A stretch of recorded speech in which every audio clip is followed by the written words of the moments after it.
Hello मित्रांनो, स्वागत आहे तुमचे माझ्या मिनी ब्लॉगमध्ये. तर आजची सुरुवात झाली दात घासल्याने. तुम्ही नगी घासले का दात? मग घराच्या बाहेर निघलो. ह्या काकाजीची टोपी खूप आवडली, पण काकाजी निघूनच गेले. मग ह्या काकू पाहणं कसे दोन्ही हाताने झाडू लावते. तुम्ही बी लावून पावर लावता येते का? तर मग मला दिसले इथे दोन राम लखन पहा कसे स्कूलच्याले हम म्हणत होते, घरच्याले हम म्हणत होते, काही समजलंच नाही. मग मी हा स्टँड बाहेर काढला तर नवरा म्हणे चोरी जाईन, बाहेर नको ठेवू म्हणे. मग पहा ना रईस कसे झोपले आहेत. मग मी बनवला स्वयंपाक, या लवकर नाही तर खतम होऊन जाईन.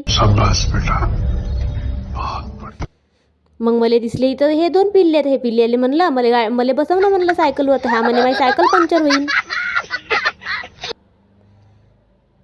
मग निघली घराच्या बाहेर. अजून तर पाहणं किती ऊन आहे, असं वाटत होतं चक्कर येते का. मग मी इथं आली पाहणं. मग तुम्ही म्हणाल आता मला मी पैसे काढून राहिलो, तर नाही, मा अकाउंटमध्ये खडकू बी नाही, तर का मी पैसे काढणार आहो. तर इथं आली होती मी, पेनची प्रॉब्लेम होती तर ते करासाठी आली होती. तर हे इकते काटे जातो म्हणलं, हे लोक काही मला जाऊच नाही देत होते. मग मीनं पकडला घरचा रस्ता. मग आता घरी जातो म्हणलं, तर मग सपाटा